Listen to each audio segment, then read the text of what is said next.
ভোর না হতেই আবারও ইসরায়েলের মাটিতে ভয়াবহ মিসাইল হামলা চালিয়েছে ইরান। রবিবার ইসরায়েলের হামলায় ইরানের বিপ্লবী গার্ডের গোয়েন্দা প্রধান মোহাম্মদ কাজেমি সহ ৩ জন নিহত হওয়ার প্রতিশোধ নিতেই এই হামলা চালায় তেহরান। পাল্টাপাল্টি হামলায় দুই দেশে ৫ শতাধিক মানুষ হতাহত হয়েছে। মার্কিন প্রেসিডেন্ট ডোনাল্ড ট্রাম্পের আশা, সংঘাত বন্ধে চুক্তি করবে ইরান ইসরায়েল। তবে তেহরান বলছে পূর্ণ প্রতিশোধের পর আলোচনায় যাবে তারা।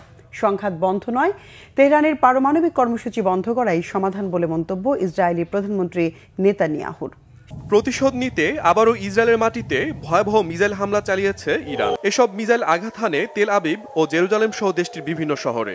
আইডিএফ জানিয়েছে তেহরানের হামলায় ইসরায়েলের পেটা টিকবা শহর ব্যাপক ক্ষতিগ্রস্ত হয়েছে, হতাহত হয়েছে বেশ কয়েকজন। এর আগে সাইরেনের শব্দে ঘরবাড়ি ছেড়ে নিরাপদ আশ্রয়ে সরে যায় সাধারণ বাসিন্দারা। রবিবার ইসরায়েলি হামলায় ইরানের বিপ্লবী গার্ডের গোয়েন্দা প্রধান মোহাম্মদ কাজিমি সহ ৩ কর্মকর্তা নিহত হন। এরপরই প্রতিশোধ নিতে সোমবার ভোর থেকে শক্তিশালী এ মিসাইল হামলা শুরু করে ইরান। ইসরায়েলের হামলায় ক্ষতিগ্রস্ত হয়েছে ইরানের পররাষ্ট্র মন্ত্রণালয়ের ভবন। এতে হতাহত হয়েছেন বেশ কয়েকজন কর্মকর্তা।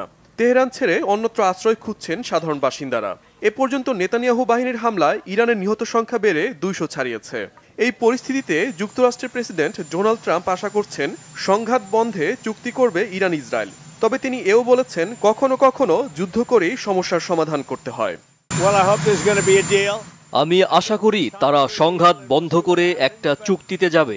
সংঘাত আরো তীব্র হওয়ার আগে একটি সমাধান প্রয়োজন, তবে মাঝে মাঝে যুদ্ধ করেই সমাধান বের করে আনতে হয়। এদিকে কোনো ধরনের মধ্যস্থতা চায় না ইরান। ইসরায়েলের উপর পূর্ণ প্রতিশোধের পর হামলা বন্ধ করতে চায়। এছাড়া ইসরায়েলের হামলা বন্ধ না হওয়া পর্যন্ত মিসাইল হামলা চালিয়ে যাওয়ার ঘোষণা দিয়েছে মধ্যপ্রাচ্যের শক্তিশালী এ মুসলিম দেশটি।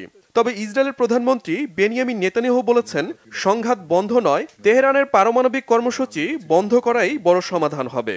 ইরানের সর্বোচ্চ নেতা আয়াতুল্লাহ আলী খামেনিকে হত্যা চেষ্টা পরিকল্পনার কথা নাকচ করেছেন নেতানিয়াহু। এক সাক্ষাৎকারে ইসরায়েলের প্রধানমন্ত্রী বলেন, এ বিষয়ে যুক্তরাষ্ট্রের কারোর সাথে কোনো ধরনের আলাপ হয়নি।